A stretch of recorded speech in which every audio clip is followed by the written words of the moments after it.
guys, welcome back. So today's video is going to be things that I'm going to do differently now with my second child than I did with my first. So this is like things I've learned over the last few years and what I'm going to do differently. So I have 18 things. They're kind of, some of them are quick, some of them I'll have to explain a little bit more. But number one, I'm just more confident in my abilities and my husband's abilities. He had never changed a diaper before. I'm not going to worry. I'm going to be like, change her. Like, I'm not going to do it myself. Just you can do it or I can do it. Like, we know what we're doing. I can change a diaper almost in the dark. Like, yeah. Number two, I'm going to swaddle better, and I'm not messing around with the blankets. I'm getting, you know, Halo sleep sacks and the things with Velcro, and the blankets are cute and all, but my kid was like Houdini and could get out of anything. What's the Escape guy? You know what I'm talking about. The one that gets out of impossible things. She always would like have a hand out and I'd be like, how did you just get out? I just swaddled you. That was like as tight as I could do it with the blanket. So not messing around, swaddle better. Number three, not nursing to sleep. I had the bad habit of like nursing her in the chair until she fell asleep. And I mean, I'm talking till 11 months old. And so she only wanted to sleep if I nursed her. And then when I tried to put her in the crib, she'd wake up. And then I could be the only one who could put her to sleep because she wanted a boob. And the bottle just wasn't the same. So when I went on business trips, she wasn't as satisfied. You know, it was harder to get her down for everybody else. So I'm not going to nurse her to sleep. I'm going to nurse her, and then when she's drowsy, I'm going to pull her off. That's what they told us to do in the breastfeeding class I took 2.5 years ago.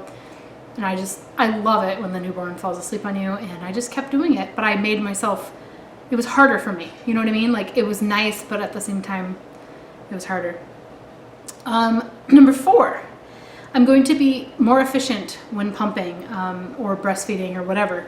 I'm going to have my pumping set up like everywhere the way I want it. Like, I know how I want my parts. You can put your parts, your breastfeeding like pump pieces, into the refrigerator between pump sessions. So the reason you normally have to sterilize them and clean them between every single time you pump is because that milk is like out at room temperature for hours and hours.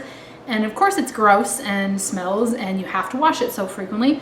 But if instead you just pull off your pump and then put it in the fridge, the parts in the fridge, they don't go bad. And then you can just put them back on and pump 2 hours later. And you don't have to wash them every single time. Just like wash them once a day or have 2 sets and alternate, you know, put one in the fridge and have one out that's clean all the time. And then I'm also from the get-go getting a hands-free pumping bra. I already have it. I got it in the process with my daughter, like after I started. The Rumina, R-U-M-I-N-A, hands-free pumping bra on Amazon. You can wear it under your clothes and it looks fine, but also you can breastfeed, you unclip the top, and you can hold the pump hands-free while you pump. So you can be doing other things, working, typing, you know, holding the baby even, pumping at the same time. Saves you so much trouble. And being more efficient, just also using nipple shields and a nipple everter. Look them up if you guys don't know what they are. I didn't know from the get-go, and I wish I had. The hospital gave them to me because I was having trouble nursing. Now I know. I'm just going to bring them with me to the hospital, and if she doesn't latch right away the first time, I can try that. And then I tried the Boppy. I brought the Boppy pillow to the hospital to nurse, and it was so hard. I could never get her in a comfortable position. I just had a C-section. I was in a lot of pain and numb and awkward. I didn't know how to hold her, you know, football hold and all this stuff. But this time around, after my big sister showed me, the breast friend pillow is the way to go. Like, do I own the Boppy? Sure. Am I going to use it? Yeah. And once my baby's like older and can hold her head up and like she's better at it, we're better at it, our relationship breastfeeding is better, I'll use the Boppy. But to get started, I'm definitely going to use the breast friend. It's just, it keeps her in position, supports her so you don't have to. And then a cover for breastfeeding that has mesh in it. So, you know, you have the thing that wraps around your neck, and then there's like this big old blanket, right, that goes over the baby so nobody sees your boobs while you're nursing. They have ones that have right here mesh. So you can look down and see baby eating on your boob, but the people in front of you can't see your boobs. So I actually have one here. This was from Amazon years ago, but I'll show you. This one's just solid gray.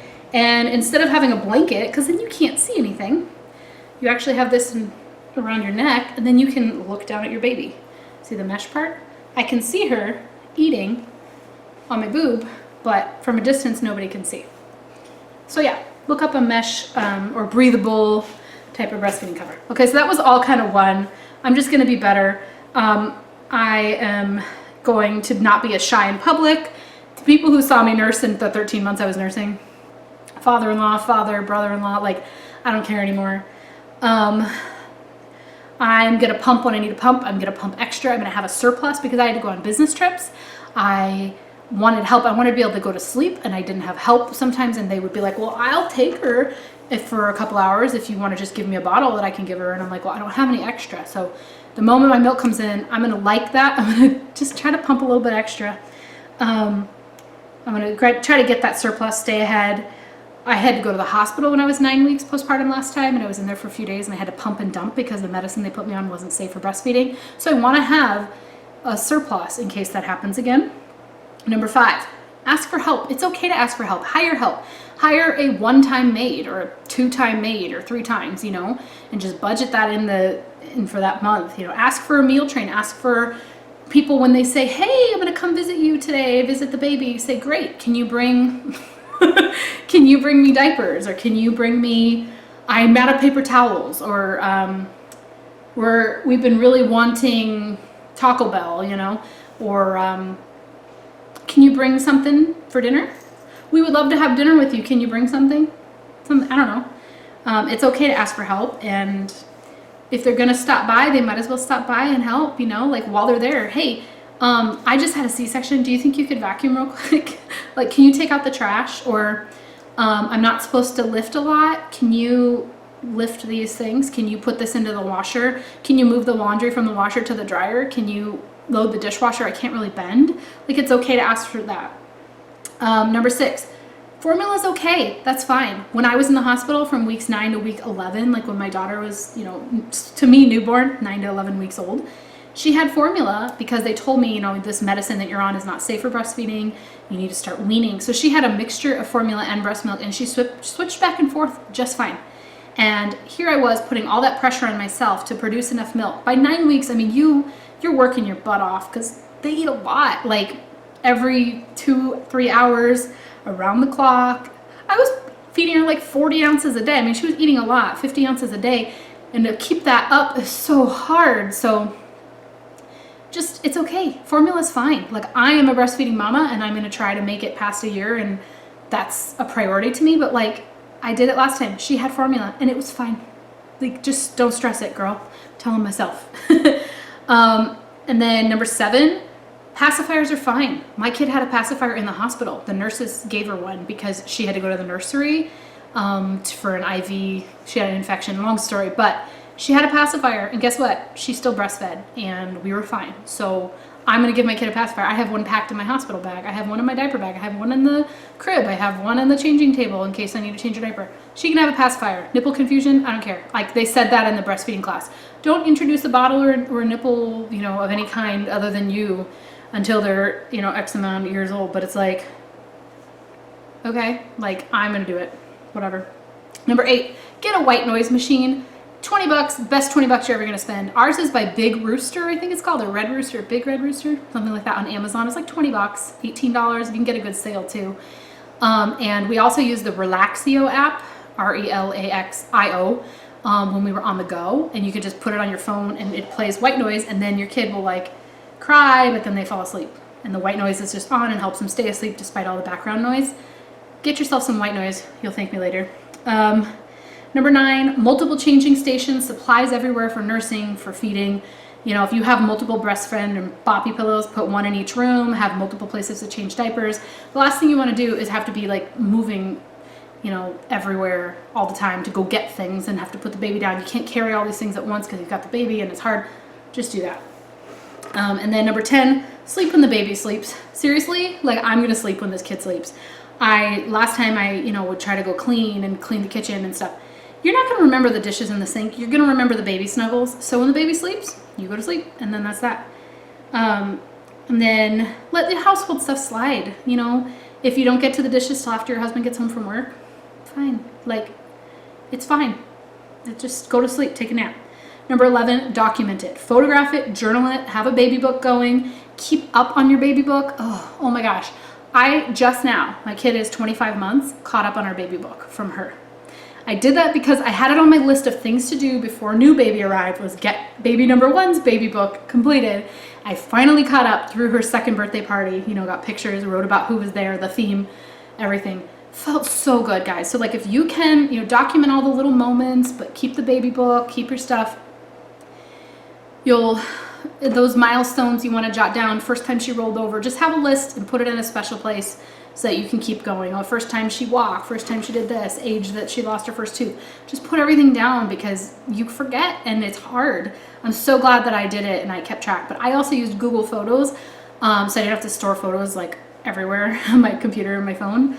And thousands of photos per month of this kid, my 2-year-old, and it's fine. It's okay to live in the moment though too. Like don't pressure yourself to photograph every moment. You don't have to share all the pictures on social media. Just take photos for you or don't. Like just live in the moment. That's fine too. Number 12, sleep training. I'm going to sleep train. I'm going to let my kid cry it out a little bit. We waited until 11 months to sleep train, and like I said, I breastfed her to sleep. So every time she would wake up, she didn't know how to self-soothe. I'd have to go in there 3, 4, 5 times a night. I would breastfeed her back to sleep. And 11 months of that. And then it took me 2 or 3 nights of just letting her cry for a few minutes. And I told myself, she's 11 months old. She's in the 95th percentile for height and weight. She doesn't need breast milk in the middle of the night. She's fine. So I told myself, you can wake up 4 times a night if you want, but I'm only breastfeeding you once. And it's amazing. By like night number 3, she was only waking up once. And I was feeding her once. And then she started sleeping through the night, and I wasn't breastfeeding her in the middle of the night. I was so engorged, for real. But like seriously, I'm sleep training this next kid before 11 months. Like whenever the pediatrician says it's okay for her to sleep through the night, she doesn't need milk every 2, 3, 4 hours anymore. I'm gonna learn to just like put her down when she's drowsy. Let her learn to fall asleep by herself. Number 13, you don't need to buy all the cutest things. They are going to poop on them. They are going to spit up on them. I know because when I just got out my daughter's baby things from when she was like a newborn, a lot of them have poop and they're not pristine on them anymore. They're not pristine, and that's okay. Like you don't need to buy the $30 swaddle and the onesie they're going to wear once and the, you know, special Easter outfit and the special Christmas elf outfit that they're literally going to wear one time. Like, unless you're planning on reselling all these things or you're going to give them to somebody that you know that you want to have them, like you don't need to do it. Number 14, it's okay not to get ready every day. You don't have to do your makeup every single day. You don't even have to shower every day. Nobody knows. Just put your hair up and get some dry shampoo. You're going to be fine. You know, minimize your makeup routine. Like I am going to be like getting ready once or twice a week. But the things that I do to get ready are for myself, for my self-care, for my feeling good. Like, you know, it's okay to take time to do things for yourself, and it's okay. I'm telling myself this, not just you guys. This isn't a lecture. But like, don't feel like you have to put on clean clothes every single day. Like, don't feel like you need to dress when people come over. Like, you survive. That's it. You're just surviving, and that's fine. Like, if the baby's fed and alive and you did an okay job with that, you're doing okay. So number 15, take care of yourself too though. Plan ahead, plan your meals and be like, you know, today we're gonna have this for breakfast, I'm gonna have this for lunch, I'm gonna have this for dinner. Get your snacks in, have snacks throughout the house. You need to eat, you need to drink lots of water. Nursing takes a lot out of you emotionally and physically. You need to drink enough water so you can nurse. I felt like some days that I had trouble like producing enough milk was because I didn't eat enough calories, or because I just didn't have time, I forgot, I didn't have, you know, things prepared. I didn't have good groceries. Order your groceries online. Like, make it a priority to take care of yourself, because if you don't take care of you, nobody else is going to. Or maybe your husband will if he's like awesome, but he might be back to work and you're on your own. So you need to make it a priority to take care of you. If that means you need to go get your nails done because that's what makes you feel human, go do it. If you need to wear glitter eyeshadow around the house, girl, do it. You need false lashes to feel fine, cool. For me, it's like I need to have a water bottle on every single end table in the entire house. One in my room, one in there, one in the nursery, one in the living room by the couch, so that I'm never thirsty. And that is what I needed. My husband knew that I needed, you know, certain snacks. So we would order our groceries online and go pick them up or whatever. So that we always had food in the house that I wanted to eat. You know, that's okay. I dropped my phone, which was my list. Okay, that was number 15. You can't do it if you're not healthy. That's all I'm saying. Healthy and sane. So if you need to take time for you, just do it. Number 16, this one's true, and I'm just gonna be honest with you. You have to love your sweetie, your husband, your boyfriend, your partner. Show them you love them every single day in little ways, because the truth is, after a C-section, I needed him. I loved him. I loved him more than I ever thought I could. But you don't have sex because you can't, and the thought of it, just like, even if you were released, you wouldn't want to at day one. And you know, your relationship suffers because you're both really tired, and because you need each other for the first time rather than like wanting each other's company, you feel like trapped, like, get away from me, I can't, like, you just need to show that you care in other ways, you know? If it's a pat on the back, literally a pat on the back, or if it's a love note left in the coffee maker, love you, have a good day, something like that, because your relationship does take a toll when it's, no, it's your turn to get up with her. No, it's your turn to get up with her.